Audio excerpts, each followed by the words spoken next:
Hey, what it do, y'all? It's your boy E2 Blue coming back at you again. And today is what, Tuesday? You know, because of this whole virus thing, it's like nobody knows what the days of the week are anymore. And it's like the days are going by fast, too. It's like, you know, when we were working full time and everybody was at work and we didn't have to worry about all this, it's almost like the days went by slow and the weeks went by slow. It's like now everything is just a fast forward. It's already May. And hell, we're going to be in mid-May soon, and then June is going to be here, and it's just like summertime's coming next month, and it's like, and we're still quarantined. Sucks. I hope everybody is doing good. First of all, I just want to say, praying for each and every one of you guys. Those of you that are dealing with it directly, those of you that have family members that have it, some of you guys maybe lost somebody. You know, your prayers are all with all of us here at Cowboys Nation, especially with me. You know, like I said, we're a tight-knit family, so we have to stay together as Cowboy fans and pray for each other and hoping everything, you know, turns out for the better. Now, we all got issues, right, in life. I know I got a lot of personal stuff going on. If y'all knew what was going on in my personal life right now, you guys would be like, "Dang, E2, I had no idea." Yeah, but, you know, you got to keep moving. You got to try to keep the positive, and you got to, you know, you got to do the best that you can to move forward, you know. We all have things. We all make mistakes in life, and, you know, we all, you know, hurt, you know. But at the end of the day, it's about how we deal with things. It's how we get over situations and, you know, just try to move forward because, you know, positivity and love for each other helps always. And that's just my positive message. Now, as far as the Dallas Cowboys go, we still don't have off-season programs as far as, you know, the players meeting each other and being able to get back to the facility and things of that nature. So I want to start off, I want to talk about this Cowboys roster, right? Now, granted, we don't know exactly who's going to make the team, but we have a pretty much idea of who's going to make the team based on who they picked and how that goes and blah, blah, blah, based on off of what we know that the Cowboys need and what they want, right? So we can make a guess. And I'm going to make an educated guess here, right? Just logical thinking. Now, I'm going to start off with the defense. Before I get to the defense, I guess I can start off with the offense. I'm going to start with the defense, but I want to talk about primarily Dak Prescott for the moment. So I guess I'll start with the quarterbacks, then I'll go to the defense and then come back. So as far as Dak Prescott goes with this whole contract situation, now we can speculate so many different things right now as far as Dak Prescott. Now we can say, well, you know, he wants a 4-year deal because I'm going to say his agents because I don't think it's more so of Dak. I think it's more of his agent that is telling him this is what you need to do. Just keep holding out, keep holding out. They'll give in. Right now, because of COVID, nobody really has to give in right now because there's no date to be associated with that's a primary date that has to happen until the proverbial July 15th. Now, that date might even get pushed back depending on how things go. Now, I know some states are opening up or whatever and doing different things, but I think as far as the NFL goes, they're not opening up completely until every team is able and every state that teams are in are able to open up as well. So, with that being said, it could be a while. Now, for teams like the Dallas Cowboys, the New York Giants, the Washington Redskins, primarily in our division, 3 out of the 4 teams have brand new coaching staffs, right? So because of those new coaching staffs, you need time with your quarterback, your offense, and your defense, basically the whole team, with your coaching staff to gain knowledge of just not just learning the new philosophy and the new scheme and the new whatever, but the coaching staff has to learn the players have to learn the coaches, and you're missing out on that right now because that in-person interaction can't happen because of COVID-19, unfortunately. And, you know, players can work out all day by themselves, but it's not the same when you're not there with your comrades, with your teammates, with the guys that you're going to war with every day. we saw the schedule come out, so we know what that situation is as far as who we're going to play, when we're going to play. That is, if things aren't pushed back and things of that nature. We know for the first 4 weeks of the season, we don't have a division game. So that helps as well because you don't want your division games messed up, with the COVID. So hopefully by then, things will subside a little bit. Now, with Dak Prescott and his contract situation, we can, like I said, we can speculate a whole bunch of things. But what I think is this. We know that Jerry Jones likes to make a splash, right?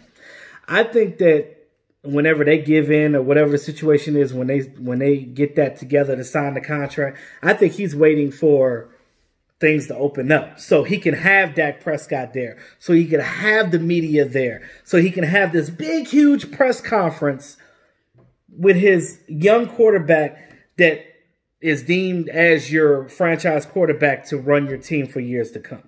So you don't want to do it right now, and it's just like, okay, the news comes out, and it's just like, okay, well, Dak's over here in another area, and the team's over here in another area. No, they want everybody there, front and center. They want the cameras there, zooming in. They want them zooming in, right there physically, so they can see the reaction of him, Jerry, Steven, Will McClay, Mike McCarthy himself, things of that nature. Like, in my hearts of hearts, that's what I think that the situation is going to be. Now, that's just how I feel about it. Now, you look at quarterbacks around the league that still need their contracts. Deshaun Watson, another Texas quarterback, the Texans quarterback. And I know Eastside Herald loves this one. He's due to get at least $40 million. So if Dak Prescott's contract, say it was $35 million with $100+ guaranteed money, Dak need to just go ahead and sign it. Dak need to tell his agent, look, I appreciate you looking out for me, but there's no difference than me signing this 4-year contract and the 5-year contract outside of that 1 year. Because, again, the Cowboys are still going to have him for 5+ years anyway. Because even if he goes on this franchise tag, you're still going to sign him for another 4 years after that, which in turn is 5 years. So what the hell is the difference? It really doesn't matter. And I think they talked about it on, I forgot the guy. It was Max Kellerman with Nate Burleson. I think it was Max Kellerman that said it, but I think it was him. I'm not sure if it was him or somebody else on the show. Somebody said that basically, like, with the way this economy is and because of the effects of COVID, we don't know where new money is going to come from.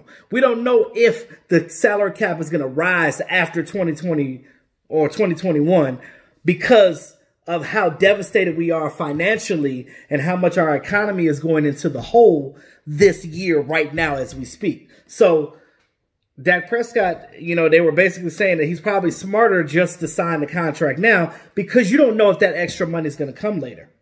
And I can't disagree with that. A lot of times I don't really listen to these talking heads. I like Nate Burleson. Nate Burleson talks, when he talks, it makes sense. But some of these guys, I've been listening to them like, bro, what are y'all talking about? None of that even correlates. Now, I look at it like this. I can't agree with that notion. I can't agree with that money and not knowing where it's coming from. Go ahead and sign that contract. Why not? Just go ahead and get it done. Get it out the way. Like I said, Deshaun Watson, he's going to get 40+. Pat Mahomes, he's going to blow the internet out. I mean, he's going to break the NFL with his contract. So we'll see what happens with that.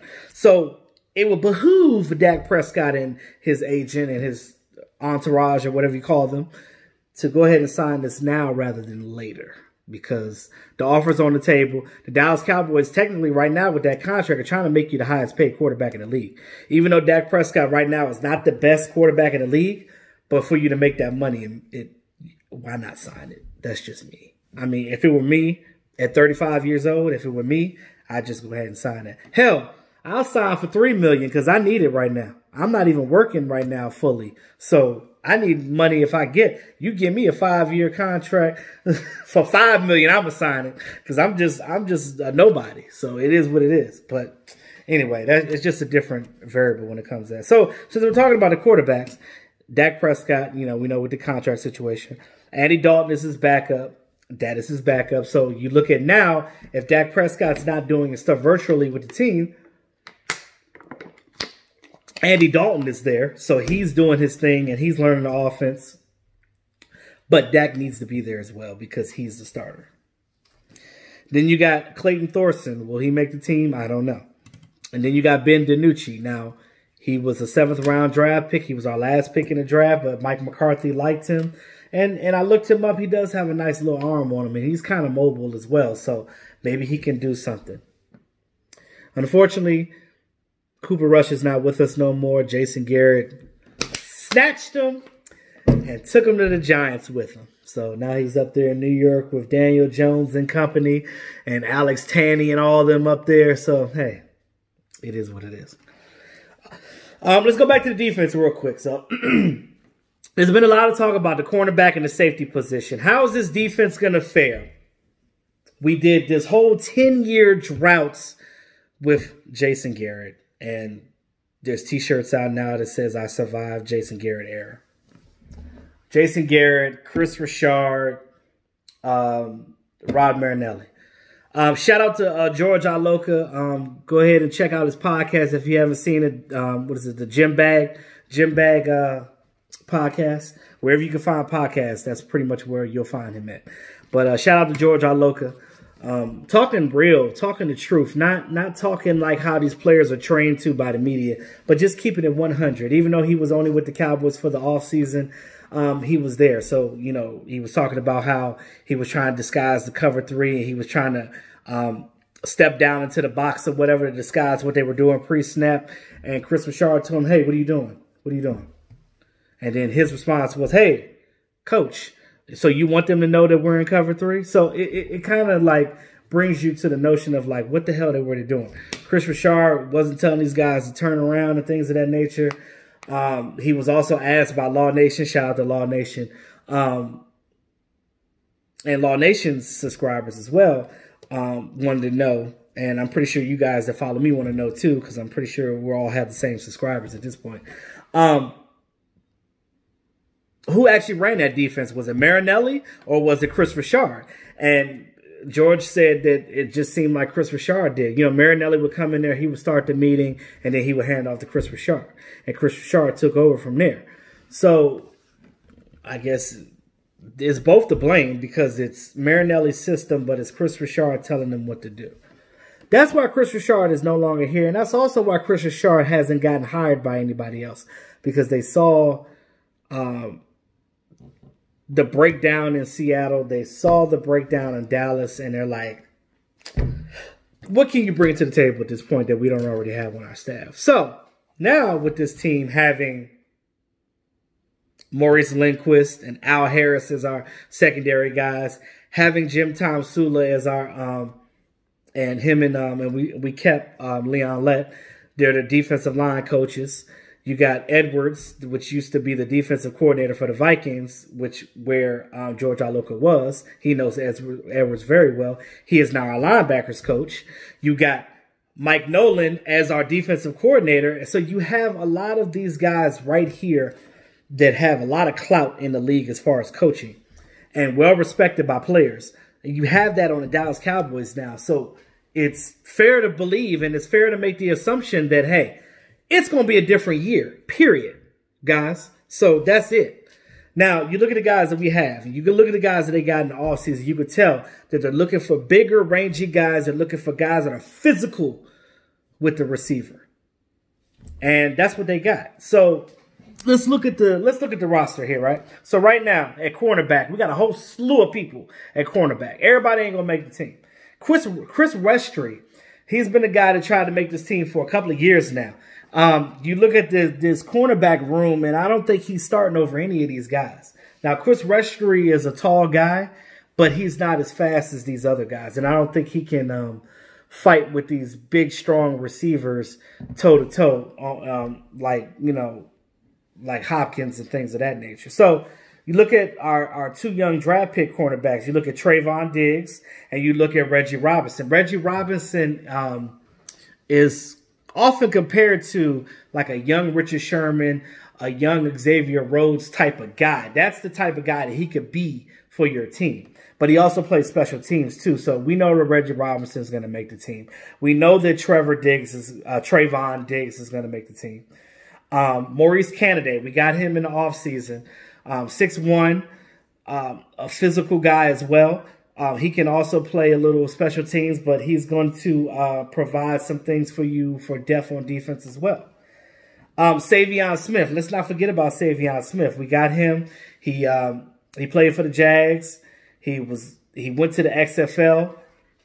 He played for the Houston Roughnecks. So that's technically where we got him from now when they disband. So you could look at him for a special teams guy because, again, Bones needs his guys for special teams. So, you know, these are guys that are going to make the roster based off of that. Anthony Brown. Everybody gives Anthony Brown so much shit. Excuse my language. But they give him so much crap because they say that he's not a #1 corner. He may not be a #1, but he's a good #3 and a #2. And he's probably the fastest corner on his team now that you don't have certain guys from before. And even you look at when Byron Jones was here, they all said it. You ask Chidobe Awuzie, you ask Xavier Woods, who's the fastest DB on the team. They're going to say Anthony Brown. So he got a lot of hate, but it's a reason why they re-signed him and why they want him back. So just look at it that way. Be optimistic about it. CJ Goodwin. I love this guy. Gunner on special teams. Now that Kayvon Frazier is not here, you can pretty much say that CJ Goodwin might be your best tackler on special teams. That boy is a hard hitter. You get him in the game in small packages. Oh, he's a heavy hitter. He's gonna hit some guys. He's not afraid to stick his nose in there and get it in. You know, he's not afraid of it. And then, of course, you look at our veterans there, Chidobe Awuzie and Jordan Lewis. So Jordan Lewis, everybody's trying to count him out, but that is a young dude that is smart. He knows what he's doing, and he's not afraid to hit either. So I think Jordan Lewis, you can always use him for special teams as well for punt returns if you're not using CeeDee Lamb a lot. So I think you look at those cornerbacks. Chris Restry looks like the guy that's the odd man out, but somebody got to go. Now, you're not as strong as safety, but you have all these corners. Maybe one of these guys might be versatile. They can switch over. Now, there's still some good veteran cornerback safety. I mean, there's some still veteran safeties out there on the market that you could probably still get on this team. Because I think that Carl Joseph, I don't know if he's still a free agent, because I think the Raiders let him go or his contract was up or whatever. I don't know if Carl Joseph signed with anybody, but Carl Joseph is still out there as far as I know. I got to go look it up. But last time I looked it up, he was a free agent. But then you got your safeties. You got Xavier Woods. Him and Ha Clinton Dix look like they're going to be the starters right there for the strong and the free safety positions. Now, Ha Clinton Dix, we know that he started his career with the Packers. He was there with Mike McCarthy when Mike McCarthy was a coach. Now Mike McCarthy's in Dallas. He brought Hashan. He brought him over to the Dallas Cowboys, Mr. Clinton Dix. So I think that he's going to be obviously one of your starters there. He's a rangy player. He can play in the box. He did a lot of stuff that Barry Church used to do when he was with the team. Shout out to Barry Church, too.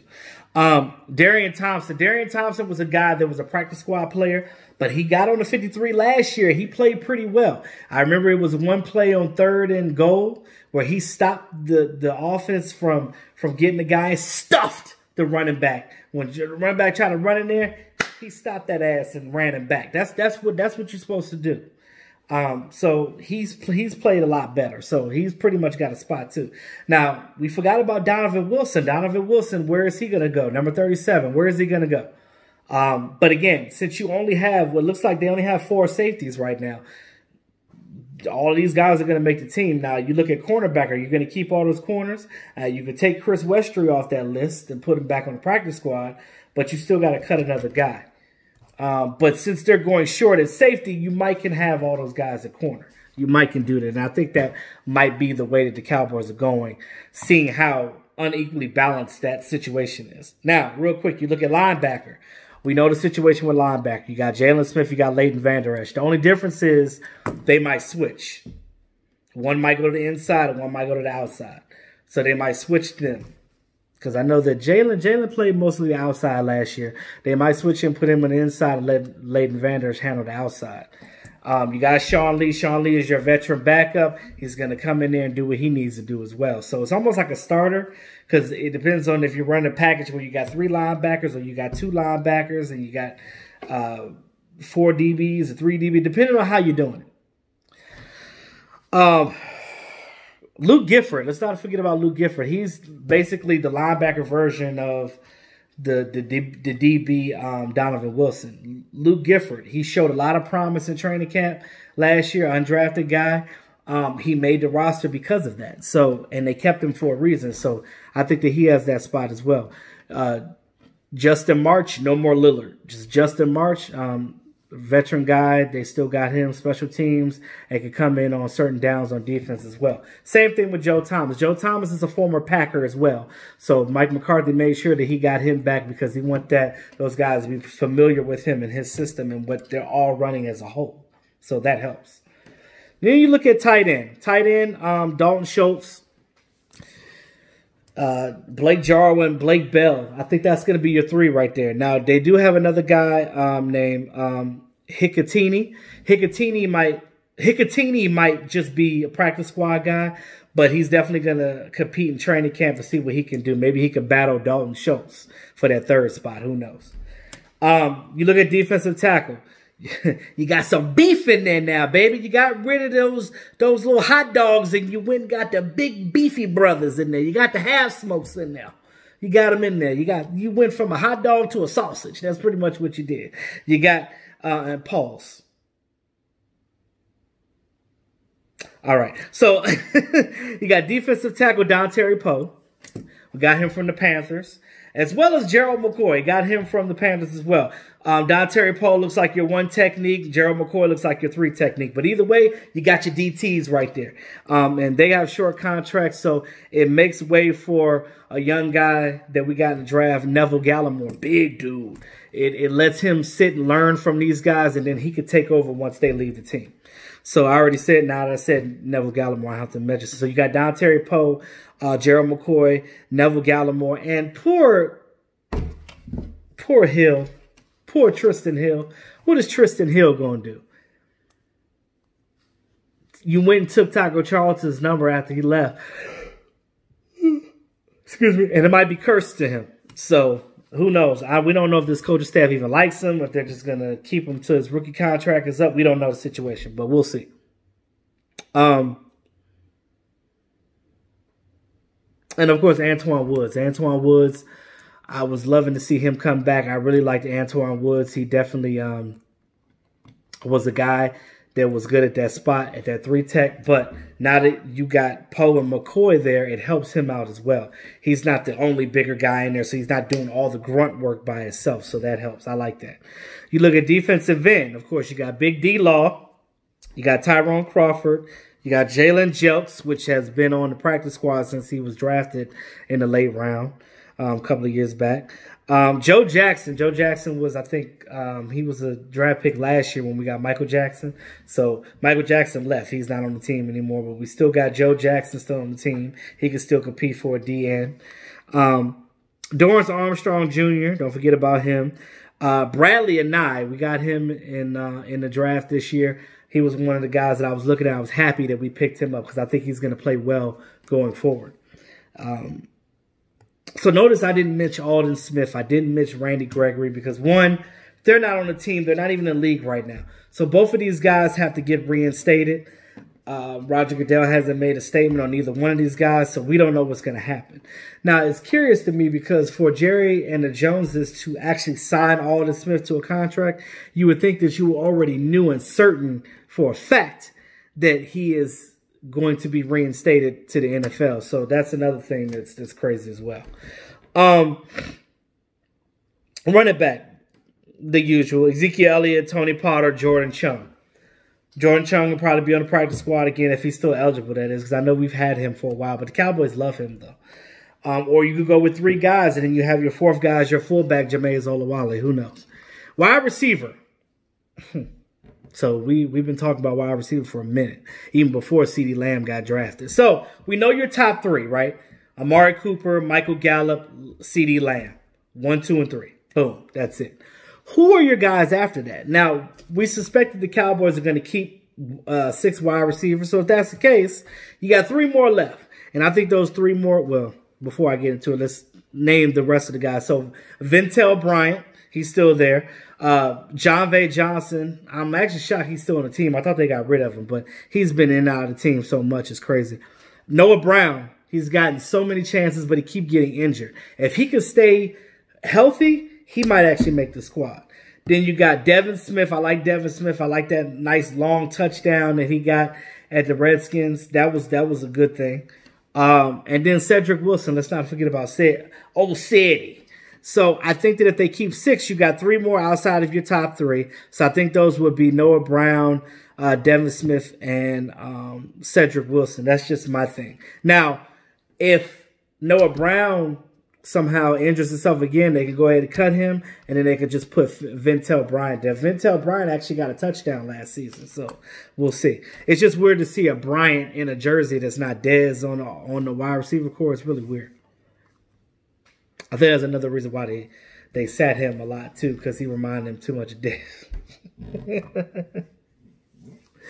Offensive line. So what they have at center, Henry, undrafted guy. Tyler Badass is what we call him, Badish. Excuse me. Zach Martin. Zach Martin, offensive guard. Lyle Collins, got Brandon Knight, Mitch Hyatt, Joe Looney, Adam Redmond, C. Wickman. Then you got the tackles. You got Tyron Smith. You got Connor Williams and the undrafted guy Miller. So we know that right now, Brandon Knight and and then we picked up, I forgot, there's a guy on there that was left off, Cameron Irving. We picked up Cameron Irving just last week. So Cameron Irving and Brandon Knight are probably going to be your swing tackles right now. So you look at the center position, we know there's going to be a battle there. Vosh Lombardi talked about it as well. It could be Tyler Badish, Joe Looney, Connor McGovern, right?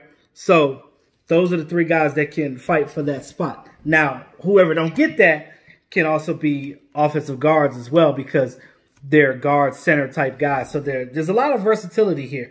So this offensive line is starting to shape pretty well, even without Travis Frederick. Now, hey, these guys ain't Travis Frederick, but at least if you can keep the heat off of Dak Prescott, I'm all for it.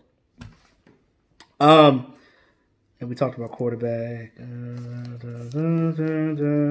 Let's not forget about special teams, guys. Special teams lives matter, right? So really no changes there. The only thing is the kicker, because we got 2 of them. So LP Lattiser, we did sign another long snapper, but that's just to provide competition for LP Lattiser in training camp. But LP got the spot. That guy's not going to unseat Lattiser. As well as Lattiser has done and not making any mistakes out there like that, LP Lattiser is your long snapper. Punter, Chris Jones. I know some of you guys, because he only had like a 37 average or whatever, you know, last season, he didn't do that well. I think because of his injuries and things of that nature, he wasn't really doing well. I don't think that has anything to do with his playing ability, because we've seen Chris Jones do so much better than how he's been playing. But just hopefully that like the offseason helped. And since we're dealing with COVID and it's stretched out longer, he had plenty of time to get that right. Now you look at your kickers. The Dallas Cowboys have 2 of them. You got Greg Zuerlein and Kai Forbath. Now, who's going to get the starting spot? I talked about it in an earlier video. You can go back and look at that. But if you're solely basing it off of how they got paid, it looks like Greg Zuerlein is going to get the job. But hold on now. Kai Forbath had a better couple of years because Greg the Leg had some injuries that he was coming back from. So he wasn't the kick it out for a touchback guy like you thought that he would be because of that reason. So it's going to be a good battle between Greg Zuerlein and Kai Forbath. I'm looking forward to that. And that's pretty much it, guys. Let me know what you guys think about the roster. I just wanted to break that down a little bit, try to bring a little bit of optimism to your guys' mind. Because, again, we're not Jason Garrett no more. This is a whole new era, whole new scene, and this is what we're doing. that's all I got for right now. Thanks again to all my subscribers. I appreciate you guys. If you're new to the channel, go ahead and like, share, comment, hit that subscribe button. Share with your friends. Let them know about your boy, E2 Blue. Hey, guys, it's your boy, E2 Blue. Always keeping it real. Talk to y'all soon.